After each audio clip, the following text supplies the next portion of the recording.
Sandpaper. Rust-free. The surface may be a bit scratched, but on the whole, it looks sparkling clean again. Hello, it's me again. Hi there. Don't worry, you haven't missed much. Does your offer for the hat still stand? Why shouldn't it? I'll be happy to trade the hat for a suitable replacement. I've got this polished metal bowl that absolutely isn't a rubbish bin lid. Wouldn't it be better for collecting money than your old hat? Let me see that. Yes, this is good. It's sturdy and it looks a damn sight better than my old hat. So, you want to trade? Gladly. Here, take the thing. Thanks. It's not quite like the one in Edison's picture, but it'll do. Argali whiskers. I've clumped the whiskers together. The perfect false beard. Reminds me of a girl I once knew.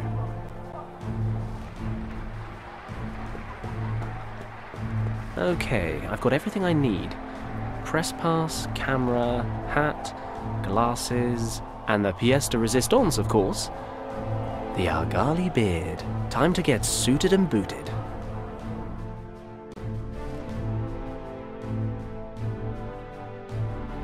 But other than that, it was easy. I got past the guard, found the locker room, and here I am. Well, that's a lovely story, Fenton. But why? Look, we don't have much time, so I'll get straight to the point. I read that you're leading the Decathlon, and you're just about to complete the last event. The long jump? Well, if you win the gold medal, you'll be invited to the reception after the contest. The museum where the reception is taking place is closed due to the event. No visitors allowed. I need to get in there and look around as soon as possible. I hate to repeat myself, but... Why, right? I know. I've asked myself the same thing a couple of dozen times. Do you remember Richard Weston? Of course! You two helped me pass that test, remember? What about him? He disappeared, and his trail leads to the museum. Well, the story's much longer than that, but for now I have to ask you to trust me. So, can you smuggle me in? Absolutely. I couldn't leave an old Sandhurst chum in a bind, now could I? Thanks, Glenn. I owe you one. Of course, you are assuming one vital thing. That I win. Frankly, I've still got a slight lead, but the long jump just isn't my forte. That Erwin Huber in second place will likely pull past me at the last minute. He's the better jumper by far. He's beaten me every time this year. So your lead won't be enough to secure the gold? I doubt it. Huber always manages about 25 centimetres more than I do. If he's up to his usual standard today, and I don't manage the jump of my life, then those 25 centimetres will be enough for him to take the lead. I see. I suppose I'll just have to cross my fingers. Why don't you introduce yourself to Huber? You could be his date for the reception. He's probably not my type. And I am? Beggars can't be choosers. Very funny. Look, I'll give it my best shot. We'll just have to hope it's enough. Look at the time. I have to get moving. I'll see you after the jump. Well, Fenton, I've got to head out to the contest. I'm already running late. Thanks for taking the time to talk to me. Good luck. Thanks. I'll need it. Unfortunately, he's right. Ordinarily, of course, cheating would never cross my mind. But there's too much at stake. I need to get into the museum. So, business as usual. I'll take a look around and come up with a plan. I need to tip the long jump in Glenn's favour. Funny.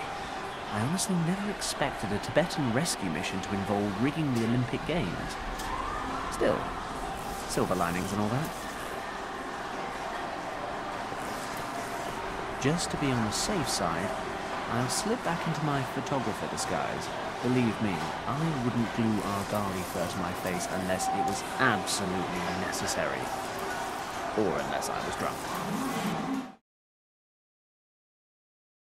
The decathlon event is now nearing its finale. We'll be watching the remaining 4 athletes compete for the gold in the last leg of the contest, the long jump. The next jumper is Sander Molnar from Hungary. He is in 4th place after the previous contest.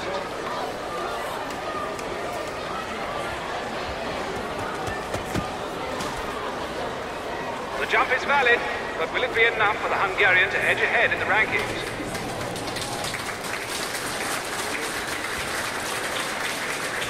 7.5. 7 meters and 5 centimeters. 7 meters and 5 centimeters. A great jump by Sander Molnar. We'll know in a few minutes if it's enough to earn him a place on the podium. The 3 leading athletes will now make their final jumps. First comes Lauri Askela of Finland, then the German Owen Huber, and finally Glenn Parker of Great Britain. I don't have much time left to help Glenn. This cable powers the lights and things out on the track. I shouldn't do anything to blow my cover. The judge records the distance and relays it to the stadium announcer.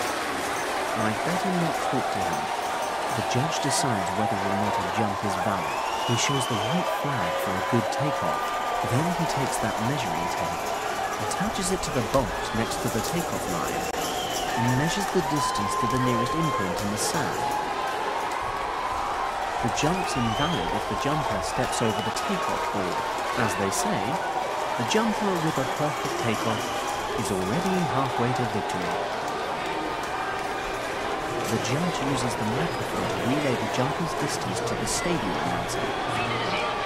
This measuring tape is used to measure the distance of the long jump from the takeoff point to the nearest sanding point.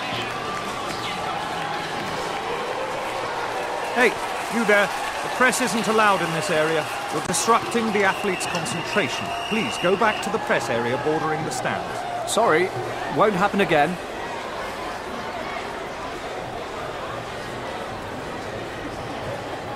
That's a lot of people. That guy with the tash looks familiar.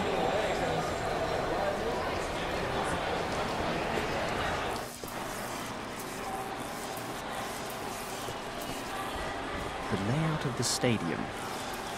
As we've already established, of course, I'm an expert orienteer, so I won't be needing this.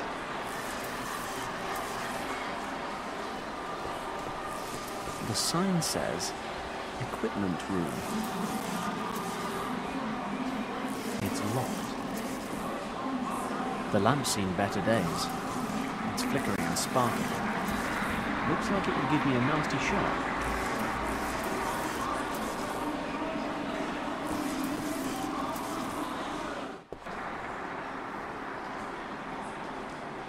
A used towel. Filthy. I'm not touching it.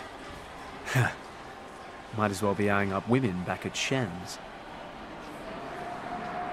Damn, it's getting late. I need to get on with whatever the hell it is I think I'm doing here. The list of starters in the long jump. Glenn's got a slim lead, that's why he's last to jump. There's a bottle in the rubbish bin. A bottle of cleaner. The bin's empty. A bottle of cleaner? Not that I'm about to pay any heed to what a bottle tells me to do, but it says, removes even the most stubborn stains. Warning, do not use on plastic surfaces. Contains the solvent acetone. There's a pair of old trainers under the bench. Nothing I can do with a pair of smelly trainers. The shoelaces, on the other hand, look absolutely essential. What would a locker room be without lockers? Just a room, I suppose. They're all locked. Fresh, clean towels. Call it intuition if you like. But I'm taking this towel.